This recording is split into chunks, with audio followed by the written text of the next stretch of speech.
Warahmatullahi wabarakatuh. Hari ini kita masuk pertemuan ke-6. Kita masih membahas tentang normalisasi. Hari ini kita bahas beberapa studi kasus, contoh-contoh kasus normalisasi. Saya akan buatkan contoh yang pertama. Di sini ada studi kasus normalisasi dari perpustakaan. Oke. Di perpustakaan ini ada data, yaitu data anggota perpustakaan, kemudian buku perpustakaan, dan juga tabel peminjaman buku. Ya. Lalu bagaimana cara membuat normalisasinya? Yang pertama berarti kita buatkan dulu bentuk tidak normalnya. Bentuk tidak normal diambil dari atribut-atribut yang ada. Sini berarti kode anggota, nama, kode buku, judul, stok buku, kemudian tanggal pinjam, nomor anggota, jumlah, dan yang ada di sini serta tanggal kembali. Bentuk tidak normalnya kita bisa lihat seperti ini: kode anggota, nama, kode buku, judul, stok buku, tanggal pinjam, sampai dengan tanggal kembali.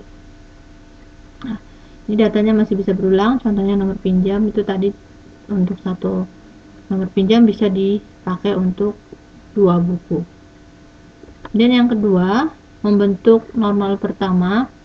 Nomor pertama yaitu relasi dikatakan bentuk normal pertama jika setiap atribut bernilai tunggal untuk setiap baris. Nah, dari bentuk normal pertama, bentuk tidak normal yang tadi, kalian bisa mulai tentukan ketergantungan fungsinya. Contoh di sini ada nama ini mempunyai ketergantungan fungsi dengan kode anggota. Kemudian judul, stok buku, berarti ini mempunyai ketergantungan kunci untuk ke kode buku.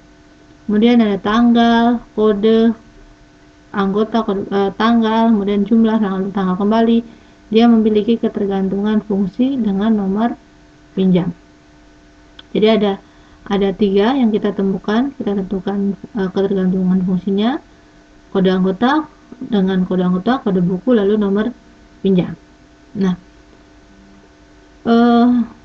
atribut-atribut yang menjadi ketergantungan seperti ini, maka dia diberi tanda bintang, yang artinya mereka adalah kandidat key atau kunci calon dari tabel yang akan kita buat. Setelah kita tentukan fungsional dependensinya, dari fungsional dependensinya ini kita mulai membuat tabel. Contohnya seperti ini. Tadi ada 3, berarti kita buat tabel anggotanya, tabel buku, lalu tabel pinjam. Nah, disinilah kita mulai membentuk normal kedua. Di normal kedua, atribut yang bukan kunci, contohnya ini nama, akan memiliki dependensi transitif, ya. Kemudian tergantung penuh terhadap key-nya. Maka tadi yang ketergantungan ketergantungan fungsi dengan kode anggota, maka masuk di dalam tabel anggota, contohnya nama. Yang ketergantungan dengan kode buku, maka masuk di tabel buku. Yang ketergantungan dengan nomor pinjam, maka masuk di nomor pinjam. Seperti ini. Setelah dimasukkan semuanya, tadi di dalam tabel pinjam, di sana di dalam tabel pinjam ada kode buku, lalu ada kode anggota. Maka ditarik dari kode anggota, ditarik ke tabel pinjam, dari tabel buku ditarik ke kode buku. Setelah direlasikan, ditentukan tadi di dalam peminjaman, tabel peminjamannya seperti apa. Kita lihat di tabel peminjamannya adalah seperti ini, ya.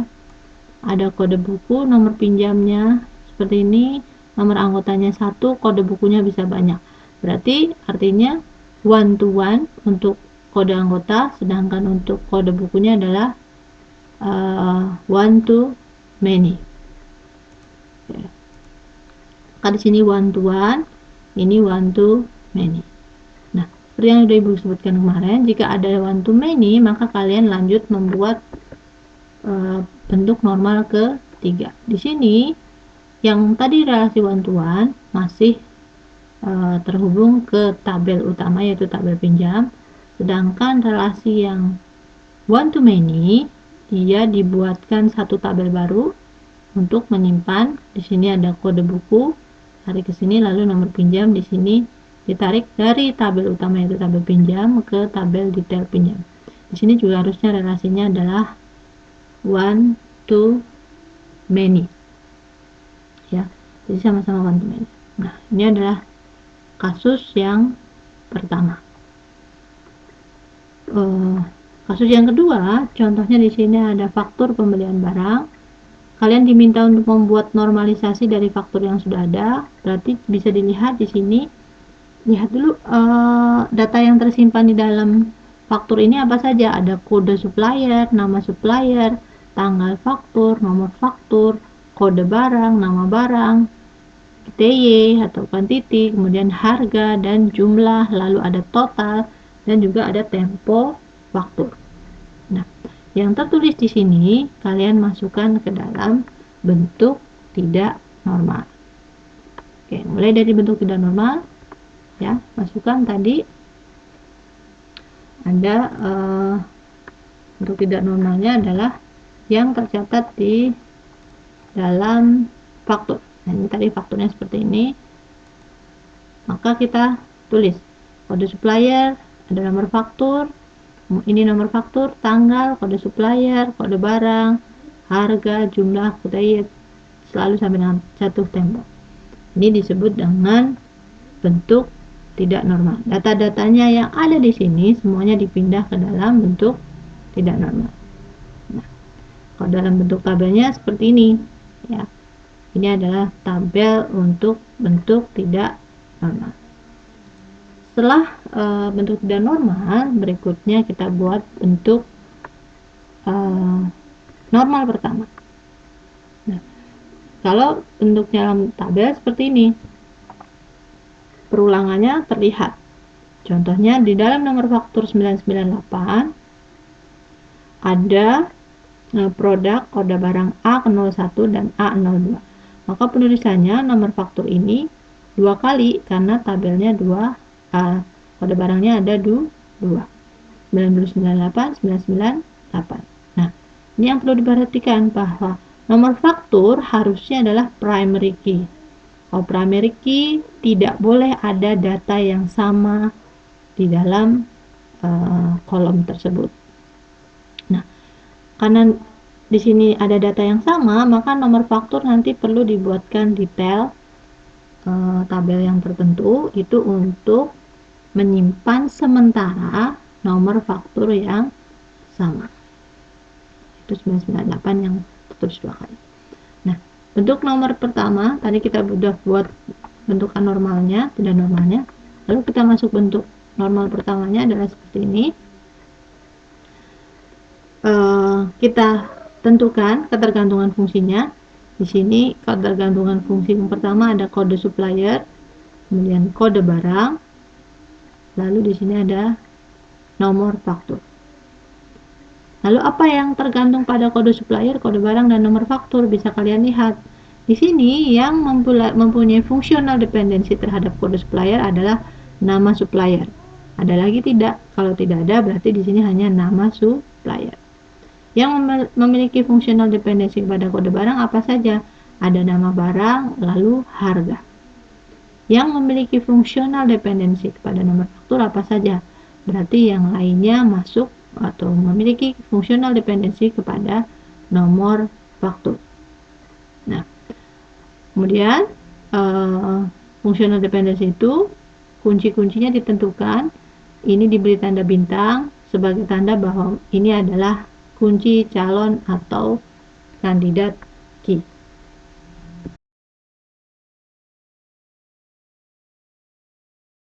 Buat bentuk normal kedua.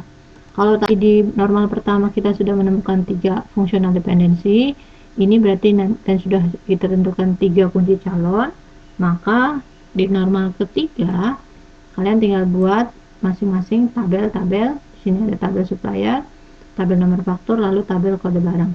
Lalu tadi atribut yang functional dependency mengikuti key-nya ya. Di sini ada kode supplier, berarti ada nama supplier. Kemudian ada kode barang, tadi yang mengikuti adalah nama barang dan juga harga. Di nomor faktur tadi ada tanggal, TTY, jumlah, total, lalu jatuh tempo. Tanggal,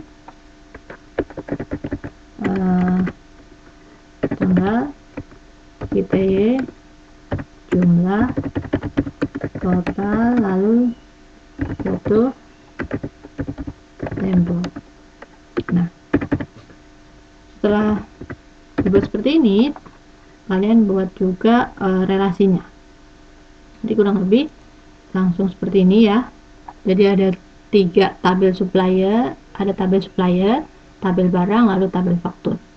Nah, lalu dibuat relasinya dari tabel supplier ke tabel faktur itu, di dalam satu tabel faktur, satu nomor faktur hanya terdiri dari satu supplier, tapi bisa lebih dari satu barang. Maka relasinya suppliernya adalah one to one, dan tabel barang ke nomor faktur ini adalah one to many. Ya, ini di sini tinggal ditambah. Ini adalah primary key, ini juga primary key. Ketika primary key ini dipanggil ke dalam tabel lain, maka mereka menjadi statusnya menjadi foreign key. Karena ada one to many, berarti kita harus masuk ke tahapan yang berikutnya adalah normal ketiga. Normal ketiga yang relasinya one to one tetap disambungkan ke tabel faktur, yaitu supplier ke tabel faktur, relasinya one to one. Kemudian di sini tabel barang yang karena dia one to many ini, maka dibuatkan atau dicatat sementara dalam tabel detail atau tabel sementara atau tabel apapun namanya ya. Di sini relasinya adalah ke sini one to many. Nomor faktur juga di sini one to many, sama ya, one to many dari nomor faktur sini ke tabel detail faktur. Oke. Contoh yang berikutnya, kita punya studi kasus per puskesmas seperti ini. Ada kartu pengobatan masyarakat. Di sini ada data-datanya. Kalian diminta untuk membuat 1 NF, 2 NF, dan 3 NF. Berarti kita harus rekam dulu datanya ke dalam bentuk tidak normal. Bentuk tidak normal, perhatikan. Di sini ada data apa saja, ada nomor pasien, nomor pendaftaran, nopen ini nomor pendaftaran, kemudian nama pasien, tanggal pendaftaran, kelurahan, wilayah, jalan, kecamatan, kode pos, sampai dengan nomor RM, di dosis, kemudian ada petugasnya. Oke. Kita coba buat dalam bentuk normal pertama. Nomor pertama, contohnya ada di dalam sini ya. Ini contoh dari ininya. Berarti di sini kalian tulis aja, misalkan dari mulai nomor pasien, kemudian ada di situ tanggal pendaftaran, kemudian ada nomor pendaftaran, nopen itu nomor pendaftaran ya, kemudian ada alamatnya, dia jalan, kelurahan, dan seterusnya. Kemudian di situ ada nomor RM, tanggal periksa, kode dokter, nama dokter, kode sakit, deskripsi sakit, sampai dengan di sini juga ada, jangan lupa ada petugas. Kurang lebih bentuk normal pertamanya adalah seperti ini, apa adanya. Kemudian dari bentuk normal pertama ini nanti kita rubah dalam bentuk normal kedua. Di normal pertama ini, tadi normal pertama seperti ini, kita akan bentuk dalam nomor kedua. Pertama ada, kita lihat yang ketergantungan kira-kira apa. Di sini ada nomor pasien, ada nama pasien, tanggal pendaftaran, jalan, kelurahan, sampai dengan telepon. Berarti ini fungsional dependensi kepada nomor pasien. Ada nomor rekam medik, ini fungsional dependensinya, tanggal periksa, kemudian ada ada petugas dan dosis. Dan ada kode dokter, ini nama dokter, fungsional dependensi kepada kode dokter. Ada kode sakit, fungsional dependensi, deskripsi sakit, fungsional dependensi kepada kode sakit. Nama obat, fungsional dependensi kepada kode obat. Dosis, karena setiap pasien dengan obat yang sama dosisnya bisa jadi berbeda, dia tidak mengikuti kode obat tetapi mengikuti nomor rekam medik. Nah, kalau sudah seperti ini, kalian tentukan saja FD-nya. Pertama misalkan nomor pasien, ini nama pasien, kemudian tanggal daftar, pendaftaran, nomor pendaftaran, dan alamat dan lain-lain, itu masuk ke dalam fungsional dependensi yang pertama. Kita akan punya seperti ini ya, nomor pasien ini, kemudian ada kode obat, kode dokter, kode sakit, dan nomor rekam medik. Nomor rekam medik di sini mempunyai ketergantungan sensitifnya, ya, tanggal periksa, dosis, lalu petugas, mempunyai ketergantungan fungsional dependensi dengan nomor rekam medik.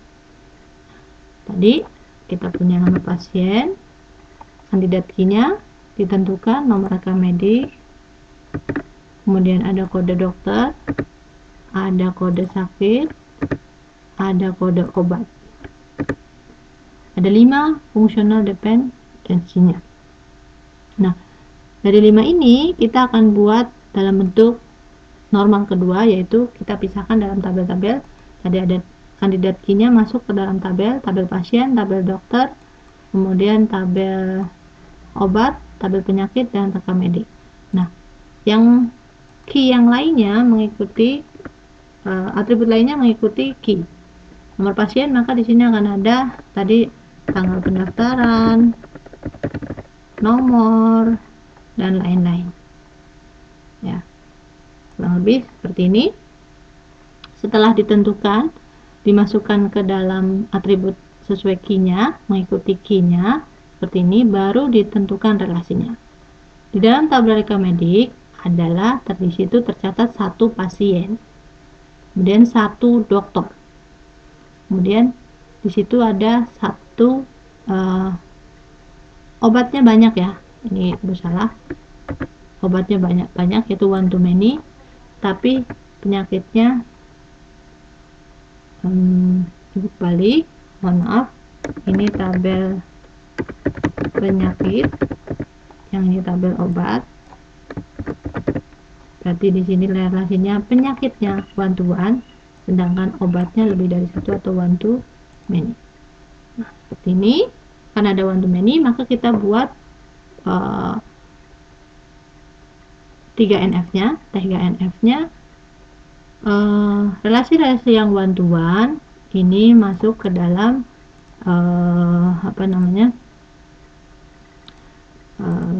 masuk ke dalam rekam medik, tabel utamanya, yaitu ada tabel pasien, tabel dokter, tabel obat, ya. Sedangkan tabel penyakit ya, ini kebalik lagi Bu. Ya. Sedangkan untuk tabel obat, karena dia relasinya one to many, maka dia direlasikan ke tabel resep, dibuat relasi sendiri. Dengan nomor rekam medik ditarik ke sini, di sini relasinya juga many to many. Nah, ini adalah contoh kasus dari kartu pengobatan masyarakat. Berikutnya, tugas untuk kalian, silahkan buat normalisasi 1NF sampai dengan 3NF untuk tugas yang berikut ini. Ada sebuah perpustakaan ya, kampus dengan nomor induk mahasiswa dan tabel nilai dari mahasiswa.